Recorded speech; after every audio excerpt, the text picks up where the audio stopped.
A paz do Senhor, meus irmãos, a paz do Senhor, minhas irmãs. Sejam todos bem-vindos a mais uma aula da nossa escola bíblica dominical, da nossa revista. Hoje, a lição de número 3, cujo título é A Graça que Alcança Todas as Nações. Vamos à introdução da nossa lição. A expansão do Evangelho entre os gentios trouxe grande alegria à Igreja, mas também revelou um dos primeiros desafios doutrinários do cristianismo. Com o retorno de Paulo e Barnabé à Antioquia da Síria, após a evangelização da Ásia Menor, surgiu uma controvérsia que ameaçava a unidade da fé. A salvação estaria condicionada à observância da lei de Moisés? Cristãos oriundos do farisaísmo passaram a exigir a circuncisão dos gentios convertidos, provocando um debate decisivo sobre a natureza da graça. Diante dessa crise, a Igreja buscou o discernimento espiritual e fidelidade às Escrituras, culminando numa decisão importante no Concílio de Jerusalém, que mostrou que a graça de Deus alcança todas as nações. Bom, a terceira lição nos conduz a um dos momentos mais importantes da história da igreja primitiva. Após a primeira viagem missionária, Paulo e Barnabé retornaram a Antioquia da Síria, como vimos na lição anterior, trazendo notícias extraordinárias.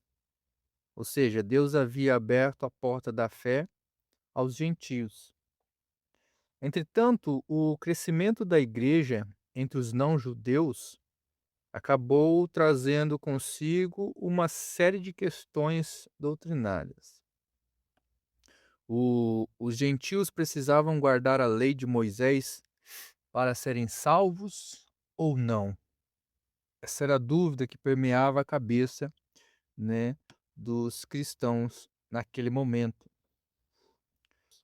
Essa lição também ela evidencia um importante princípio da eclesiologia. Quando surgem dúvidas doutrinárias, a igreja deve buscar orientação nas Escrituras, ouvir sempre a direção do Espírito Santo e preservar a unidade da fé. A solução para os conflitos nunca está nas opiniões humanas, mas na verdade revelada por Deus, que é a palavra. Vamos lá, o tópico 1 da nossa lição diz assim: quando a graça preserva a unidade da igreja. O subtópico 1, o Concílio de Jerusalém. Realizado entre 48 e 50 depois de Cristo, o concílio reuniu apóstolos, presbíteros e a igreja para tratar da controvérsia levantada pelos judaizantes, que defendiam a circuncisão como requisito para a salvação. Contudo, tal exigência contrariava o ensino bíblico, pois a circuncisão nunca foi meio de justificação. Sob a liderança de Tiago e direção do Espírito Santo, a igreja reconheceu que a salvação alcança todas as nações pela graça. O Concílio de Jerusalém, narrado lá no capítulo 15 de Atos, ele foi um acontecimento muito importante, né, para a igreja primitiva. Nós vemos que ele foi realizado por volta dos anos 48 a 50 depois de Cristo e reuniu os apóstolos, os presbíteros e toda a igreja para resolver uma questão que ameaçava a unidade da fé cristã. Os gentios precisavam ser circuncidados, os gentios precisavam guardar a lei de Moisés para obterem a salvação. O problema surgiu quando alguns cristãos de origem farisaica passaram a ensinar que a fé em Cristo não era suficiente para a salvação.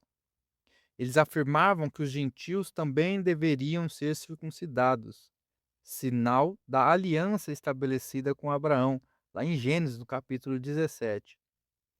No entanto, confundiam a antiga aliança com a nova aliança inaugurada por Cristo. A circuncisão foi um importante sinal da aliança entre Deus e Israel, mas ela jamais teve o poder para salvar. O próprio apóstolo Paulo explica que seu verdadeiro valor dependia da obediência a Deus e que a verdadeira circuncisão é a do coração, realizada pelo Espírito Santo. Portanto, a justificação nunca ocorreu por meio de um ritual, mas sempre pela fé nas promessas de Deus. Durante o concílio, Pedro relembrou a experiência na casa de Cornélio, mostrando que Deus concedeu o Espírito Santo aos gentios sem exigir a circuncisão. Em seguida, Paulo e Barnabé relataram os sinais e maravilhas que Deus havia realizado entre gentios durante a primeira viagem missionária. E por fim, Tiago, líder da igreja de Jerusalém, fundamentou a decisão nas Escrituras, citando a profecia de Amós, lá em capítulo 9, verso 11 e 12, para demonstrar que Deus sempre planejou incluir os gentios em seu povo.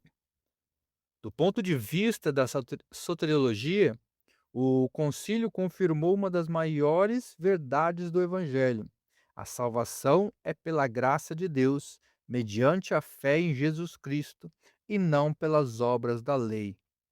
Acrescentar qualquer requisito humano à obra de Cristo significaria diminuir a suficiência de seu sacrifício na cruz do Calvário. Sob a liderança de Tiago e a direção do Espírito Santo, a Igreja preservou a pureza do Evangelho e manteve sua unidade doutrinária. A decisão tomada em Jerusalém não foi fruto de opiniões pessoais, mas do discernimento conjunto da Palavra de Deus e da atuação do Espírito Santo. A Igreja de hoje também enfrenta desafios doutrinários. O exemplo do Concílio de Jerusalém nos ensina que toda controvérsia deve ser resolvida à luz das Escrituras e com dependência do Espírito Santo.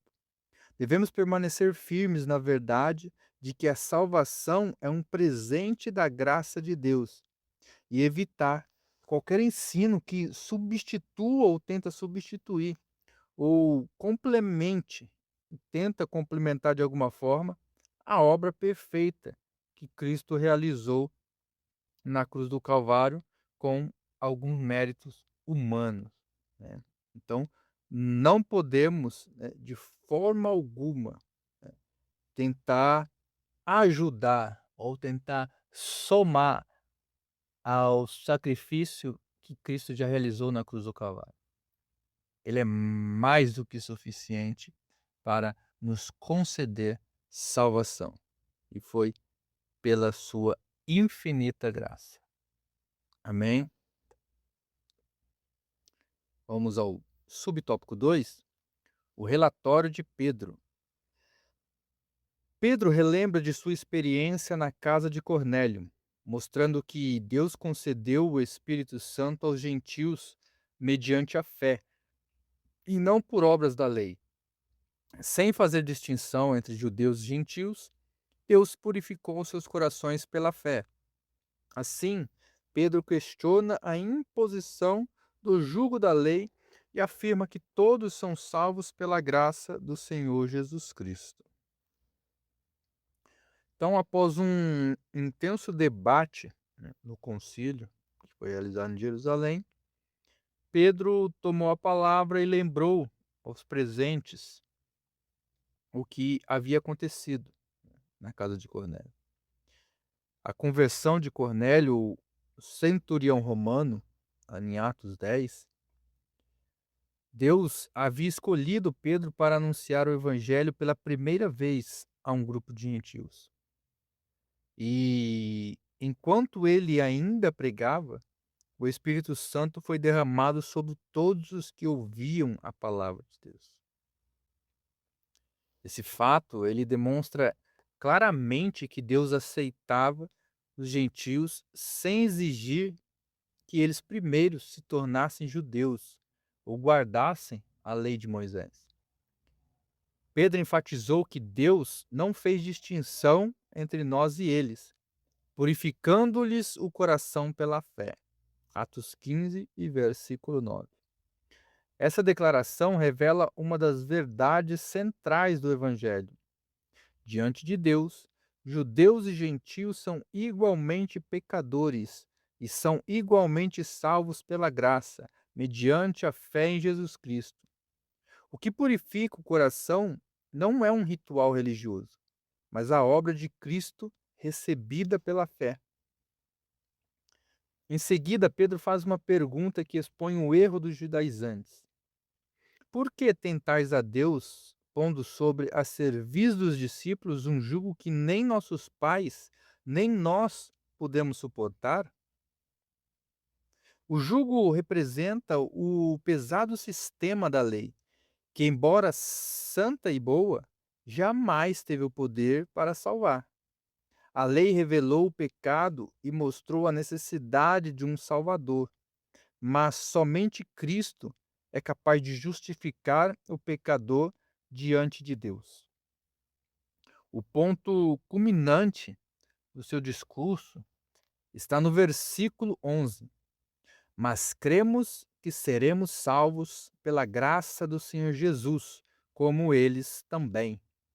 Observe que Pedro não disse que os gentios seriam salvos como os judeus, mas que os judeus seriam salvos da mesma maneira que os gentios, exclusivamente pela graça de Jesus Cristo.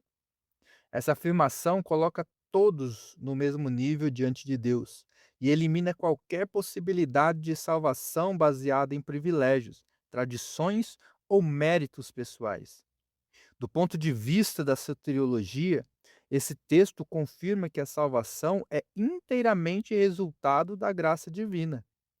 As boas obras e a obediência a Deus são consequências da salvação, nunca sua causa. Como Paulo ensina em Gálatas, no capítulo 3 e o versículo 2, o Espírito Santo é recebido pela fé e não pelas obras da lei. Ainda hoje existe o perigo de transformar a vida cristã em um conjunto de regras, como se elas fossem um caminho para a salvação. O testemunho de Pedro nos lembra que somos aceitos por Deus unicamente por causa da obra de Cristo. Isso não nos leva ao descuido espiritual, muito pelo contrário, nos leva à gratidão e à obediência. Quem foi salvo pela graça procura viver em santidade, não para conquistar a salvação, mas porque já foi alcançado pelo amor de Deus. E esse amor que nos mantém separados, santificados, aguardando o retorno do nosso Senhor e Salvador Jesus Cristo. Então é porque o amamos e porque fomos alcançados pelo amor dele, é que nós nos santificamos, nos separamos e esperamos com fé a volta do nosso Senhor e Salvador Jesus Cristo. E trabalhamos para ele. Somos instrumentos na mão dele, porque nós já fomos alcançados, né? E não há nada que nós possamos fazer, né? Não há bem maior que nós possamos fazer que vai pagar o preço ou nos tornar merecedores dessa salvação. Muito pelo contrário, muito pelo contrário, né? A obra de Cristo na cruz, ela é suficiente. Ela é poderosíssima e suficiente para nos dar salvação. Então, você não precisa de nenhuma forma tentar pagar essa salvação. De nenhuma forma tentar tornar-se merecedor dessa salvação, porque será vã as suas tentativas. Amém? Vamos lá, o subtópico 3, o relatório de Paulo e Barnabé. Em seguida, Paulo e Barnabé relatam como Deus confirmou a missão gentílica por meio de sinais e prodígios. Milagres como a cegueira do mágico cipriota, a cura em Listra e o livramento de Paulo testemunham a aprovação divina. Além disso, destacam que os gentios foram salvos pela graça, sem a exigência da lei. Bom, depois do testemunho de Pedro, toda a assembleia permaneceu em silêncio para ouvir o relato de Paulo e Barnabé. Eles compartilharam tudo o que Deus havia realizado durante a primeira viagem missionária, né, que nós estudamos na lição passada, enfatizando os sinais e prodígios que Deus fizera por meio deles entre os gentios. É significativo notar que eles não destacaram os seus próprios feitos, né? Mas eles destacaram a ação de Deus. Toda a glória era atribuída ao Senhor, nunca a eles. Os milagres realizados durante a viagem confirmavam que Deus aprovava a evangelização dos gentios. Em Chipre, Elimas, o mágico, foi temporariamente atingido por cegueira, como vimos na lição passada, ao resistir ao evangelho, enquanto o procônsul Sérgio Paulo creu em Cristo. Em Listra, um homem coxo de nascença foi curado demonstrando o poder de Deus. Mesmo quando Paulo foi apedrejado e deixado como morto, Deus preservou sua vida e lhe deu força para continuar a missão. Esses acontecimentos evidenciam que o Espírito estava conduzindo e confirmando a obra que Paulo e Barnabé estavam fazendo entre os gentios. Entretanto, o argumento principal de Paulo e Barnabé não eram os milagres, mas o fato de que os gentios estavam sendo salvos pela graça de Deus, sem a necessidade de submeterem à circuncisão ou a exigências da lei de Moisés. Os sinais confirmavam a mensagem, mas era o evangelho da graça que transformava vidas e formava novas igrejas. Do ponto de vista da pneumatologia, os sinais e prodígios registrados em Atos revelam a atuação do Espírito Santo, confirmando a pregação do Evangelho.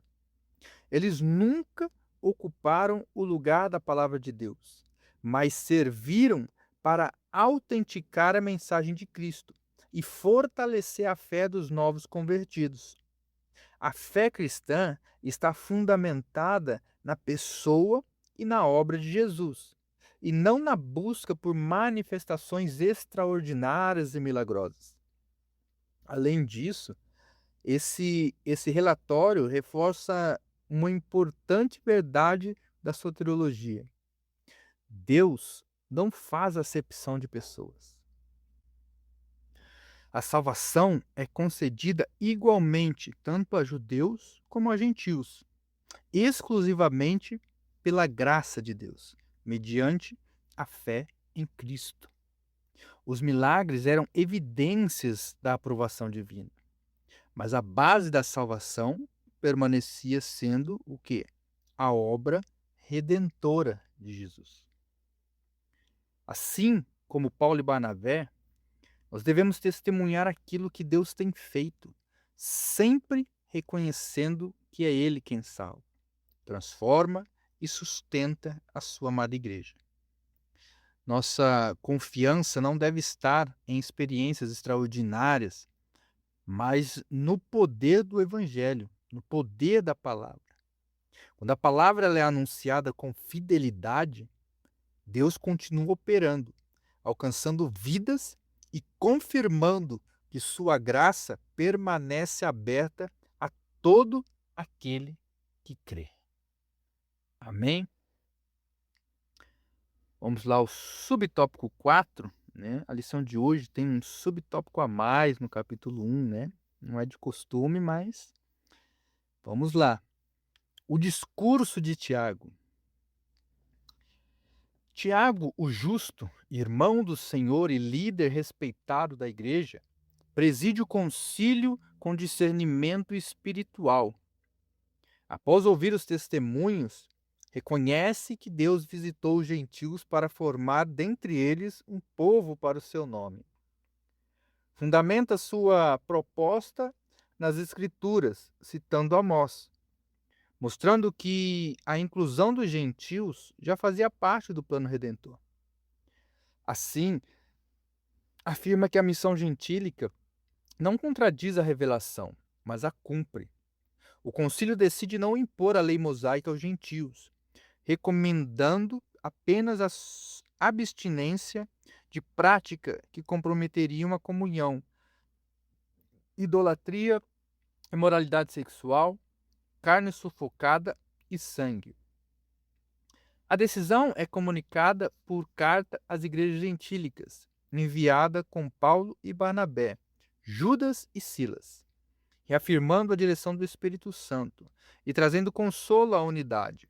Após isso, surge a divergência entre Paulo e Barnabé, quanto a João Marcos, resultando na separação dos dois líderes.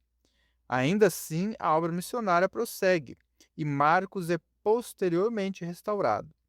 A decisão do concílio revelou que a graça que preserva a unidade da igreja é a mesma que Deus oferece como dom de salvação a todos, sem distinção.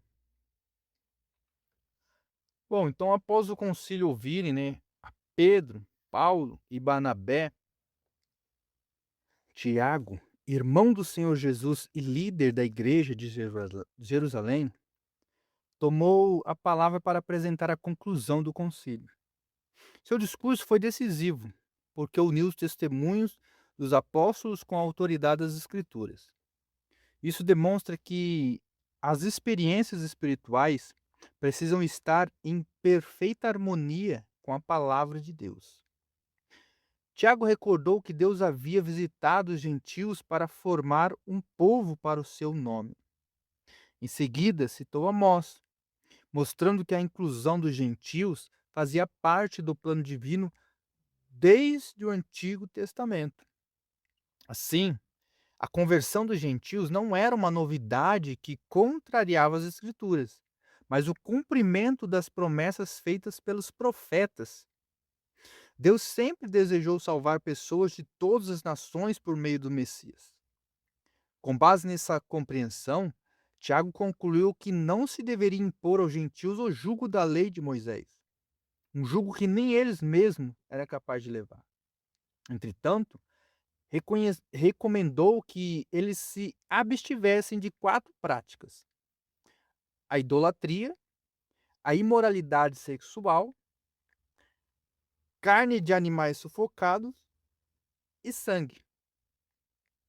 Essas orientações não eram condições para a salvação, mas instruções práticas para preservar a santidade cristã e a comunhão entre judeus e gentios, dentro da igreja. Muitas dessas práticas estavam associadas ao culto pagão e poderiam causar escândalo aos cristãos de origem judaica. Lucas ele registra uma das declarações mais importantes do concílio. Pareceu bem ao Espírito Santo e a nós. Essa frase revela um princípio fundamental da eclesiologia. As decisões da igreja devem ser tomadas em submissão à palavra de Deus e à direção do Espírito Santo. O objetivo não era agradar um grupo, mas permanecer fiel à vontade de Deus e preservar a unidade da igreja. A decisão foi registrada em uma carta enviada às igrejas gentílicas por intermédio de Paulo, Barnabé, Judas e Silas. Quando a carta foi lida em Antioquia, os irmãos se alegraram e foram consolados, pois compreenderam que a salvação dependia exclusivamente da graça de Deus e não da observância da lei. Logo depois, surgiu um desentendimento entre Paulo e Barnabé sobre levar ou não João Marcos na segunda viagem missionária. Embora a separação tenha sido dolorosa, Deus transformou essa situação em oportunidade para ampliar a obra missionária. Barnabé ele seguiu com Marcos para Chipre, enquanto Paulo partiu com Silas. Anos mais tarde, nós vamos ver que Marcos foi restaurado e voltou a ser um cooperador valioso no ministério de Paulo, mostrando que a graça de Deus também restaura aqueles que falham. Do ponto de vista da eclesiologia, o Concílio de Jerusalém ensina que a unidade da igreja deve estar fundamentada na verdade do Evangelho. A verdadeira comunhão não nasce de tradições humanas, mas da graça de Deus revelada em Cristo Jesus. A igreja continua enfrentando desafios doutrinários e relacionamentos difíceis. O exemplo do concílio nos ensina que conflitos devem ser resolvidos com humildade, muito diálogo, fidelidade às Escrituras e dependência do Espírito Santo. Além disso, a restauração de João Marcos nos lembra que Deus é especialista em transformar fracassos em novas oportunidades. A mesma graça que salva também preserva a unidade da igreja e restaura aqueles que permanecem dispostos a servir ao Senhor. Amém? Vamos ao tópico 2 da nossa lição. Um presente de salvação para todos. O subtópico 1, o que é a graça de Deus? A palavra grega charis significa favor, bondade e dom imerecido. No Novo Testamento, a graça descreve a iniciativa soberana de Deus em salvar o ser humano, não por obras ou méritos, mas por amor e misericórdia. Diante do drama universal do pecado, que separou toda a humanidade de Deus, a graça se apresenta como o único meio de reconciliação. A lei revela o pecado, mas não salva. Somente a graça concede vida, pois onde abundou o pecado, superabundou a graça. Bom, a graça de Deus é um dos temas centrais da Bíblia e o fundamento de toda a mensagem do Evangelho. A palavra grega charis significa favor imerecido, bondade, benevolência ou presente concedido gratuitamente. No Novo Testamento, ela descreve a iniciativa de Deus em oferecer salvação ao ser humano, não porque este mereça, mas porque Deus é rico em amor e misericórdia. Desde a queda de Adão, toda a humanidade passou a viver separada de Deus por causa do pecado. Paulo afirma que todos pecaram e destituídos estão da glória de Deus. Essa condição é universal. Não há pessoa justa por seus próprios méritos. Diante dessa realidade, nenhum esforço humano, nenhuma prática religiosa ou nenhuma boa obra é suficiente para reconciliar o pecador com Deus. Nós vemos muito isso, né? Às vezes as pessoas, quando nós vamos falar do evangelho, vamos pregar o evangelho, falam, não, mas eu já faço boas obras, né? Eu já sustento os pobres, levo marmita, ajudo as pessoas, tal, não sei o quê. E as pessoas acreditam que por elas serem boazinhas, né, elas já são salvas. Mas nós sabemos que não é assim que funciona, né, irmãos? Nós temos a nossa natureza pecaminosa, e nós nascemos com essa natureza pecaminosa. E não basta, não é o suficiente, né, nós sermos bonzinhos. Nós precisamos de um Salvador, necessitamos do sacrifício de Cristo na cruz do Calvário. É nesse contexto que a graça se manifesta. Em Efésios, capítulo 2, verso 8 e 9, Paulo declara: porque pela graça sois salvos, mediante a fé. E isso não vem de vós, é dom de Deus, não de obras, para que ninguém se glorie. A salvação é um presente oferecido por Deus e recebido pela fé em Cristo Jesus. As boas obras são consequências de uma pessoa salva, nunca a causa, sempre a consequência. A lei de Moisés, ela teve um papel importante no plano de Deus, né?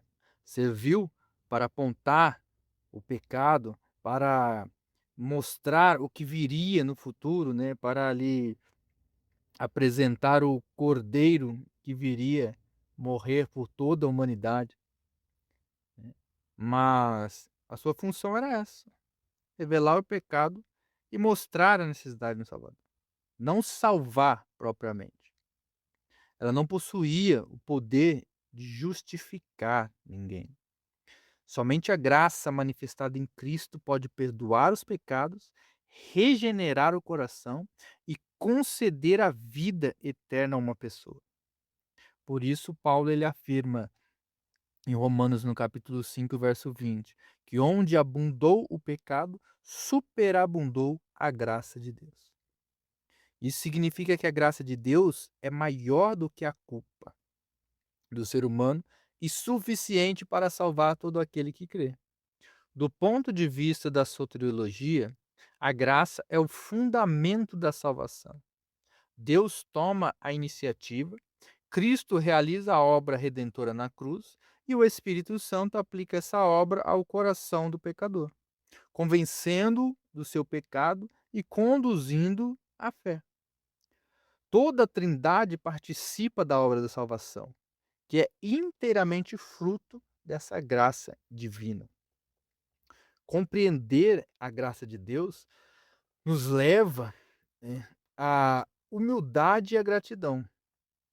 Ninguém pode dizer que conquistou a salvação por seus próprios méritos.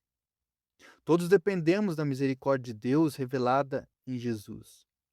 Essa verdade também nos motiva a anunciar o Evangelho sem fazer acepção de pessoas, pois a mesma graça que nos alcançou continua disponível a todos os que se arrependem e creem no Senhor Jesus.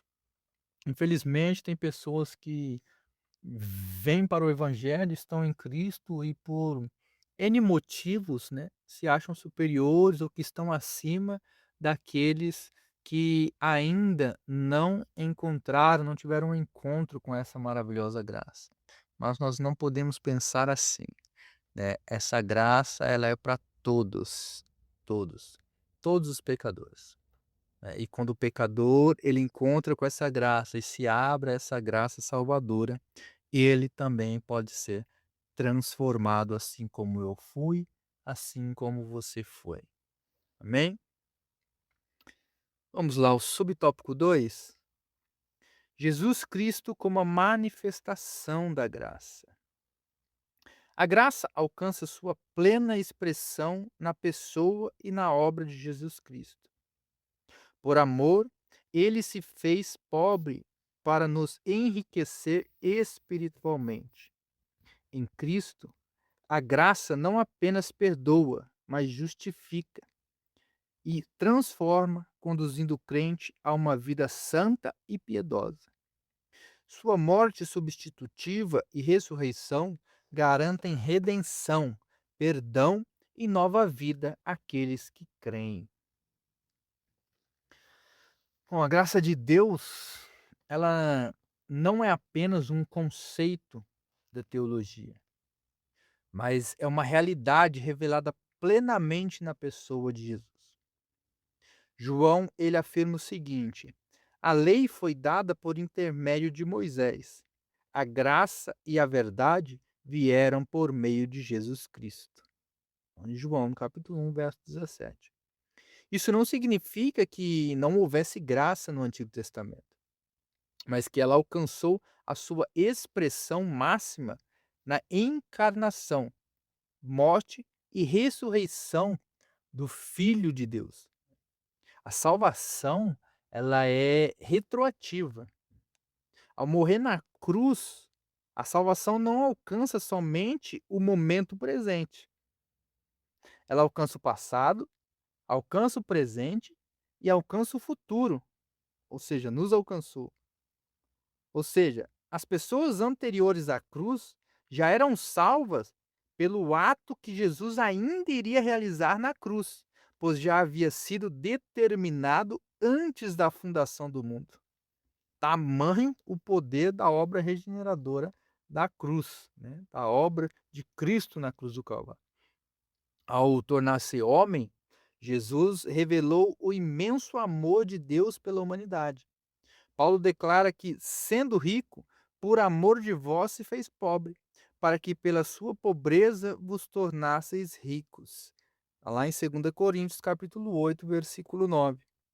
Cristo abriu mão da glória que possuía junto ao Pai. Assumiu a natureza humana e viveu uma vida de perfeita obediência para realizar a obra da redenção. Sua pobreza refere-se à humilhação voluntária que culminou na cruz, enquanto nossa riqueza diz respeito às bênçãos espirituais que recebemos por meio da salvação.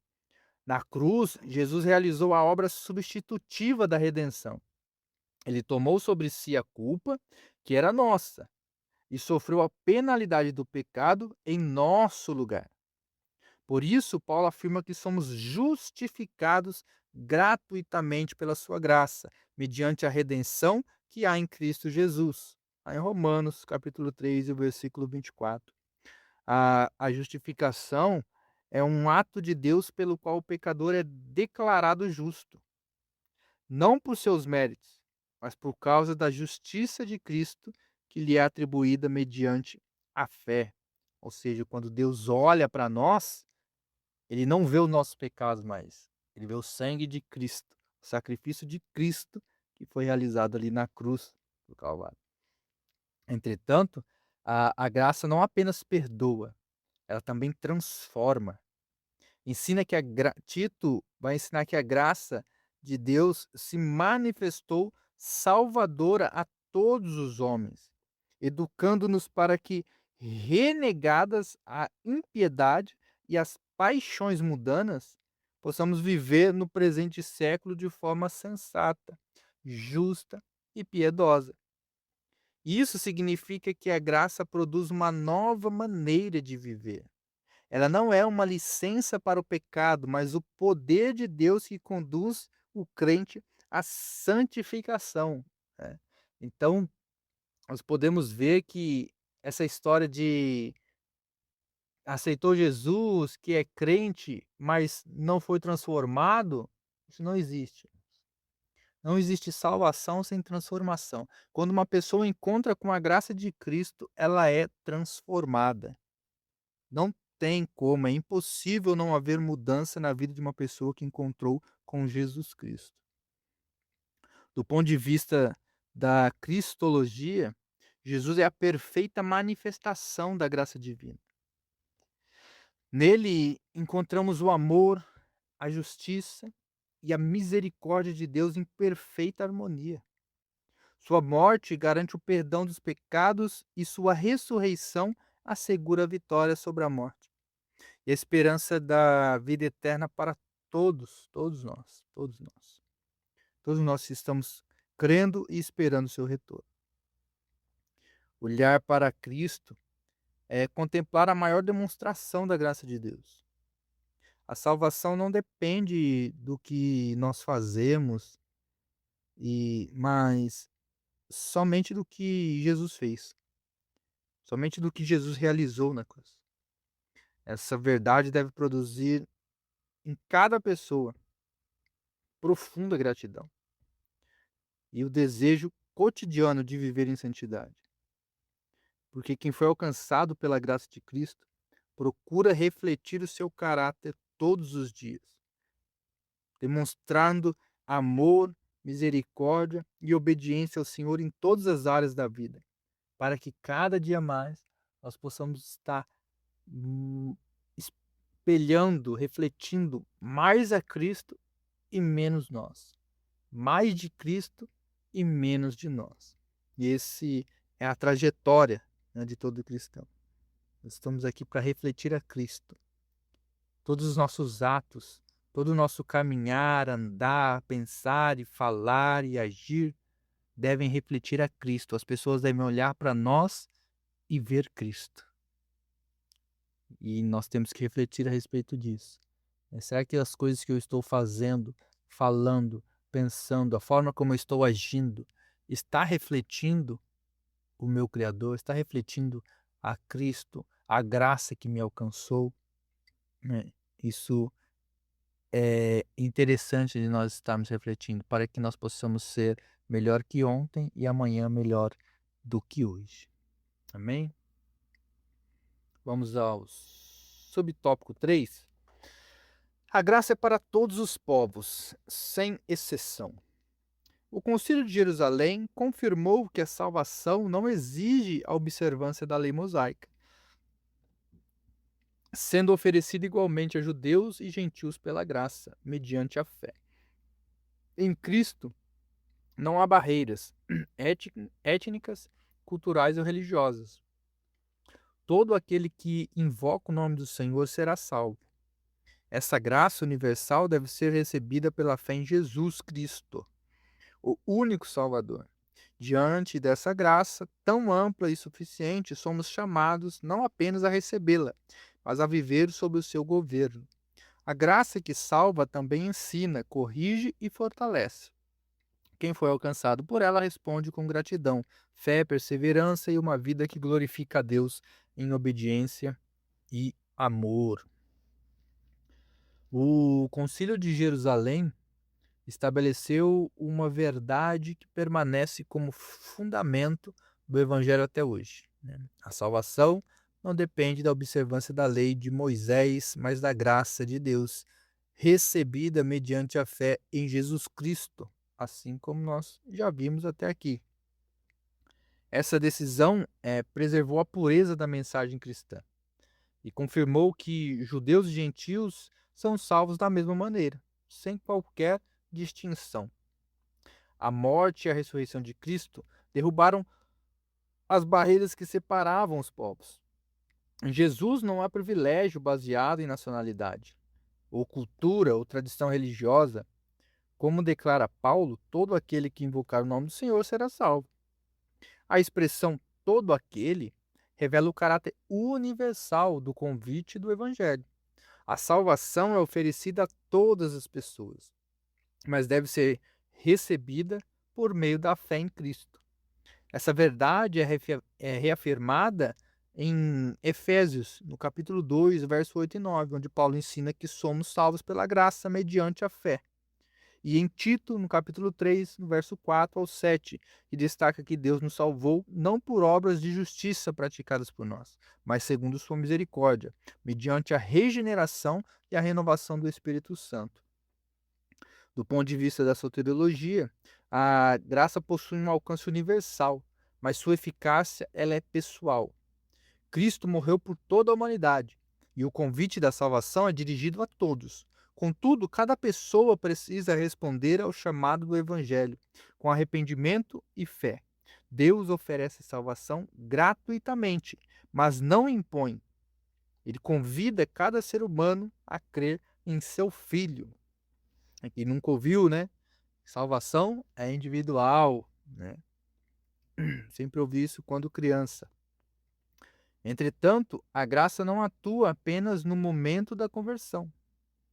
Ela continua operando na vida do cristão, conduzindo à maturidade espiritual. A mesma graça que salva também fortalece, corrige e capacita o crente a viver de maneira santa e agradável a Deus, como ensina Tito no capítulo 2, o verso 11 e 12.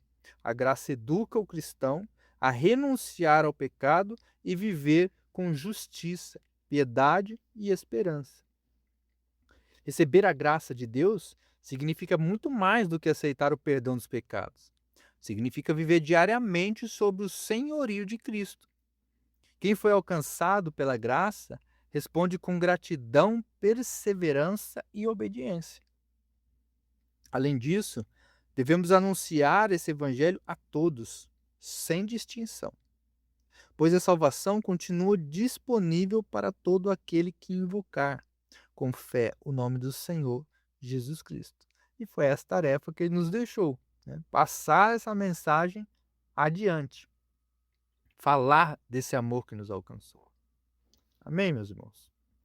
Vamos ao tópico 3, crescendo na graça. Subtópico 1, como nos aproximar do trono da graça. Crescer na graça e no conhecimento de Cristo pressupõe amadurecimento espiritual contínuo. Assim, o acesso ao trono da graça ocorre com confiança, não fundamentada em méritos humanos, mas na obra redentora de Cristo. que removeu a barreira do pecado. Além disso, aproximamo-nos com fé viva e reverência, pois sem fé é impossível agradar a Deus. Do mesmo modo, essa aproximação exige humildade e coração quebrantado, que o Senhor jamais despreza. Por isso, o trono é chamado de trono da graça. Dele procedem misericórdia, perdão, socorro, poder espiritual. Bom, a vida cristã não termina, né, na conversão. A conversão ela é só o começo dessa vida cristã. Ela é um processo contínuo de crescimento espiritual. Todos os dias nós estamos evoluindo, todos os dias nós estamos renunciando, todos os dias nós estamos espelhando mais a Cristo, né? Então, é um processo contínuo. Por isso, Pedro exorta os crentes para crescer na graça e no conhecimento de nosso Senhor Jesus. Lá em 2 Pedro, capítulo 3, verso 18. Esse crescimento acontece à medida que desenvolvemos um relacionamento mais profundo com Deus, por meio da oração, da palavra e da comunhão com o Espírito Santo.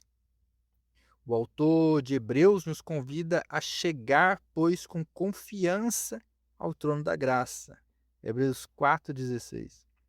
Essa confiança não está baseada em nossas obras ou méritos, mas na obra perfeita de Jesus Cristo. Por meio de sua morte e ressurreição, Cristo abriu um novo e vivo caminho para a presença de Deus. Antes, o pecado separava o homem do Senhor. Agora, por causa do sacrifício de Cristo, temos livre acesso novamente ao Pai.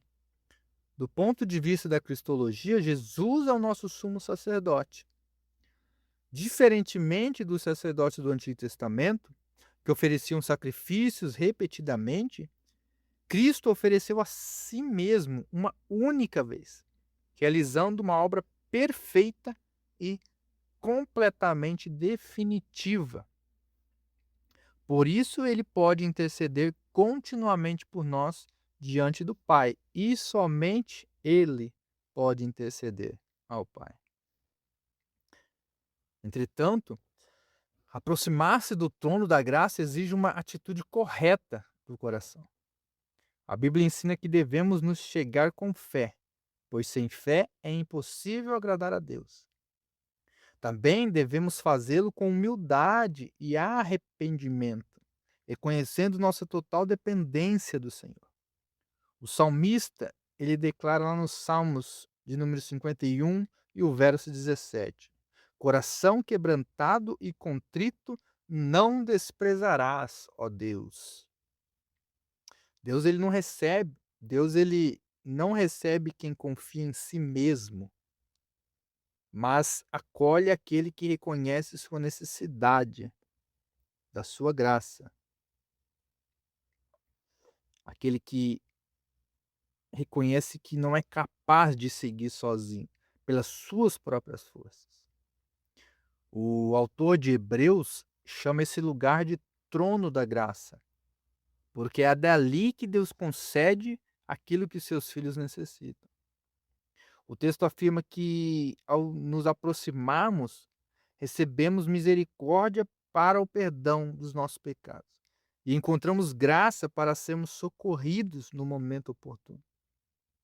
Isso significa que Deus não apenas nos salva, mas também nos fortalece para vencer as lutas diárias da vida e perseverar na caminhada cristã todos os dias.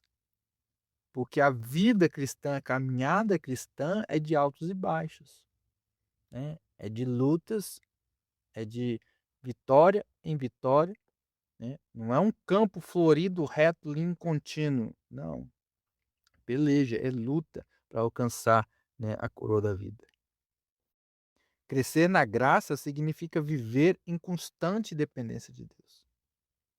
Não confiamos em nossa própria força, mas buscamos diariamente o auxílio do Senhor, certos que sua graça é o suficiente para sustentar-nos sem qualquer em qualquer circunstância. O trono de Deus não é um lugar de medo para aqueles que estão em Cristo, mas um lugar de acolhimento, perdão, fortalecimento. Por isso, não devemos buscar a Deus apenas nos momentos de dificuldade, né? Mas fazer da comunhão com Ele um hábito diário. Quanto mais nós nos aproximamos do Senhor, mais crescemos na graça, amadurecemos espiritualmente, somos capacitados a viver uma vida que glorifica o seu nome. Quanto mais perto de Cristo, mais refletimos a Cristo. Quanto mais distante de Cristo, menos refletimos a Cristo e mais propícios ao pecado. Amém? Vamos ao subtópico 2. Quando devemos nos achegar ao trono da graça? As Escrituras orientam que busquemos a graça em tempo oportuno. Isso significa que o auxílio divino está sempre disponível no momento exato da necessidade. Com efeito, Deus é socorro bem presente na angústia e jamais se atrasa. Portanto, o trono da graça não é inacessível nem reservado a poucos, mas permanece aberto a todos os crentes, que podem se achegar com confiança hoje e sempre, pela fé em Jesus Cristo. O capítulo 4, versículo 16 de Hebreus, nos convida a chegarmos, portanto, confiadamente ao trono da graça, para que recebamos misericórdia e achemos graça, a fim de sermos socorridos em ocasião oportuna. Essa exortação mostra que Deus está sempre pronto para socorrer seus filhos. A expressão em ocasião oportuna não significa que exista um único momento específico para buscar a Deus, mas que seu auxílio chega exatamente quando mais necessitamos. Isso nos ensina que não devemos procurar o Senhor apenas em tempos de crise, muito pelo contrário, nós temos que ter uma base sólida para quando o dia de crise chegar. A vida cristã é marcada por uma comunhão constante com Deus. Jesus deu esse exemplo ao manter uma vida de oração contínua. E os primeiros cristãos perseveravam diariamente na oração e na comunhão. Quanto mais nos aproximamos de Deus, mais fortalecidos nos tornamos para enfrentar as dificuldades do dia a dia. A Bíblia também afirma que Deus é o nosso refúgio, nossa fortaleza, nosso socorro bem presente nas tribulações. Essa verdade traz segurança ao cristão. Deus nunca chega atrasado. Sua resposta pode não acontecer no tempo que esperamos, mas sempre ocorre no tempo perfeito da sua vontade. O Senhor, ele conhece nossa necessidade.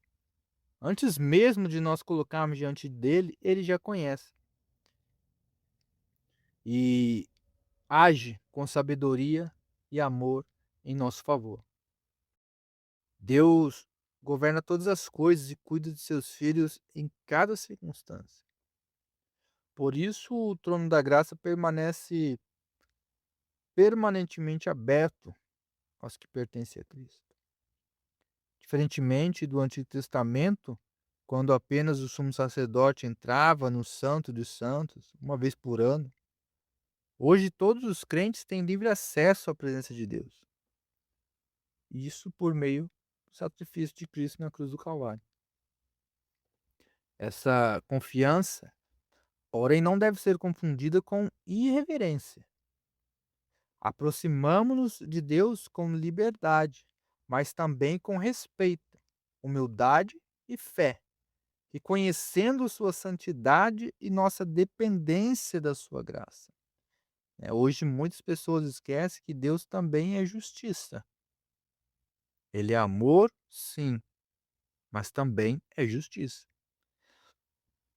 Nunca espere uma situação extrema para buscar a presença de Deus. Vai ser muito mais difícil.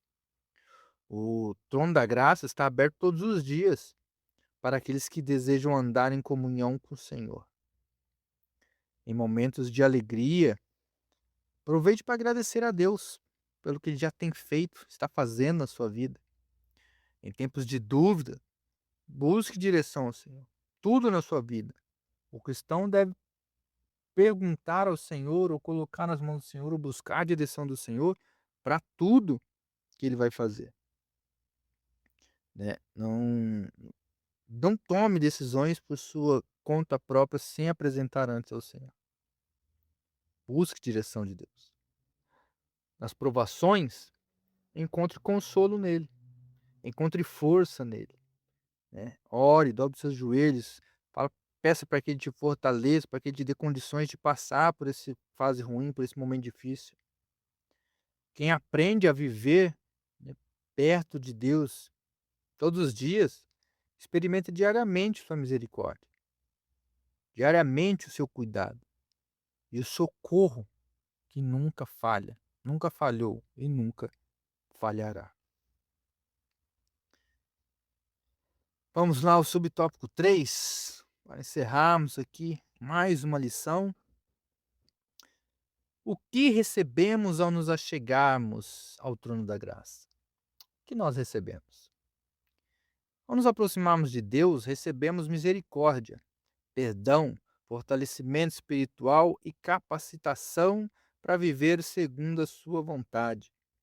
Assim, toda a vida cristã depende dessa graça, desde a salvação até o crescimento contínuo em Cristo.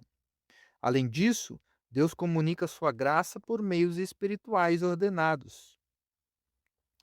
A palavra, a pregação do Evangelho, a oração, o jejum, a adoração, a plenitude do Espírito Santo e a comunhão à mesa do Senhor.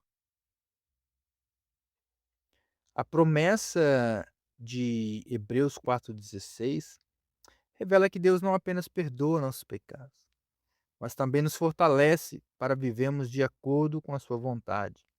A graça divina acompanha o cristão em toda a sua caminhada.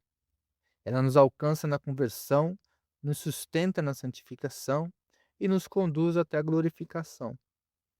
Pela graça, somos justificados diante de Deus. Recebemos força para vencer o pecado e somos capacitados pelo Espírito Santo a desenvolver uma vida de obediência. Paulo lembra aos filipenses que Deus é quem efetua em vós tanto o querer como o realizar, segundo a sua boa vontade. Isso mostra que o crescimento espiritual não depende apenas do esforço humano, mas da atuação constante da graça de Deus em nossas vidas. A graça também é transformadora.